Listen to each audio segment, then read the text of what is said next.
So people are always talking about the Middle East. What are we going to do? Syria is the thing today. Should we get involved? Should we bomb them? Syria and the Middle East are a quagmire and a disaster, and terrible things are happening.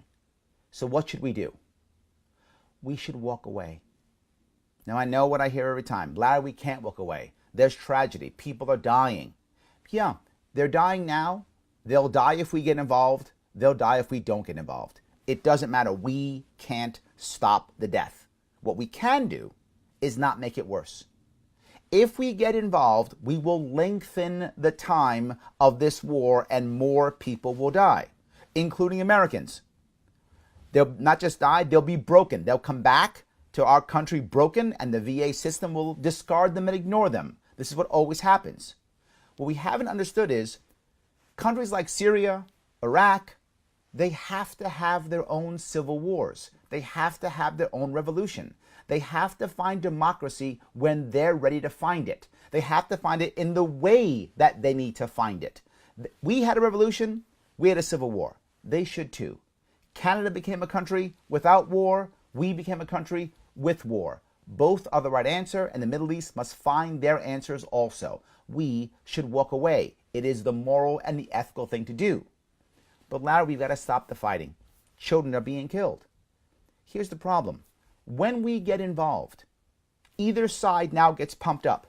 What it actually does, it gives the side that we join more hope. Then someone joins the other side, they have more hope. With more hope, they fight longer. There is more death if we are involved. There is more death if we bomb. Now you're saying, Larry, it isn't just Syria, it's ISIS and it's the Kurds, and you're right. There's a civil war with Sunnis on one side, Shias on the other, Sunnis fighting each other, Wahhabis, Kurds, Turks, Russians. It's a disaster. Anyone we support, we're supporting a bad guy.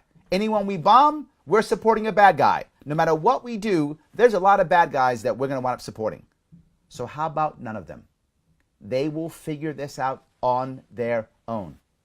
But Larry, they want to kill us. They're going to attack us. Here's the hard part. If we walk away, and literally, I mean, pack up, walk away, let what happens happen. They'll attack us.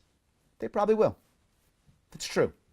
Because particularly for the terrorists and the ISIS and the Al-Qaedas of the world, we are an amazing recruiting tool.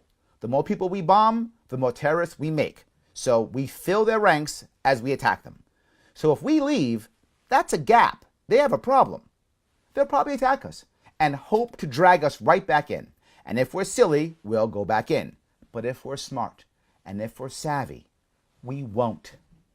If we don't become terrorized and don't strike back, they will stop fighting us. Well, Larry, how do you know that?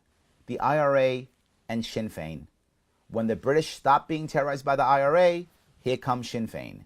When you take away the terrorists' power, there has to be diplomacy. If we take away the terrorist power, there'll be no option but diplomacy. That's how it works. But Larry, you don't understand, if we leave, ISIS will take over the world. They said that about Korea. They said that about Vietnam. None of that was true. Right? We lost Vietnam. And what happened when we walked away? We walked away from Vietnam. 20 years later, they're our trading partner. The same thing can happen in the Middle East if we just walk away. It's not easy. I get it. It's the moral answer and the right answer and the long-term answer. But Larry, what if Assad takes over Syria again? Then he takes over Syria again. The people, when they're ready, will remove him when they're ready, however they're ready. Whether that's peaceful or violent, that's not our responsibility. That's theirs. We have to do the right thing and walk away. If we walk away, they will eventually figure out their own issues and they will not hate us. Well, Larry, they hate us because we're free. No, they don't. They hate us because we're there. They'll bomb somebody else. They'll attack Russians or Turks or Kurds or whoever's the person who will stick their nose in their business. If we leave their internal issues alone, walk away, that's it. 20 years from now, we'll be trading with them again. Our culture, our capitalistic ideas, our entrepreneurship, our education, this is what is stronger than our bombs. Our bombs never work. Our culture does. Stop bombing. Start caring. let as many people as possible come in to our country so that they can be positive refugees and show those people who are there what America is all about. If we want them to actually win and their country to actually win, we must leave them alone and use the best tools we can. Not bombs, culture, example, caring. Middle East, we have to walk away.